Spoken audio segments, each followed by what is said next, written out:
Tired of manually checking every STL file? SimQ Dental Mill Check automates your quality control, so you can focus on production. Let's see what happens in the background once fully integrated in your upload process. For you to test it in a pilot project, simply drag and drop your STL file into the browser. Choose the manufacturing method, material, and restoration type, and Mill Check instantly analyzes the geometry and flags any issues. In this example, the file is rejected due to geometry errors. But Mill Check doesn't just identify the problem, it also repairs it. You can compare the original and repaired geometry, download the fix file, or create a shared link to send directly to your customer or support team.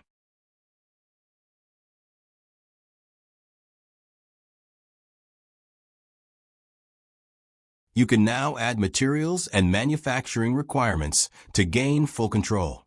Once configured, SimQ Dental Mill Check will perform checks according to your settings.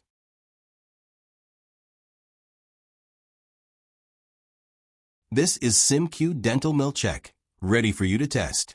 Let's discuss how we can support your workflow, boost efficiency, and integrate it via API so it runs fully autonomously in the background.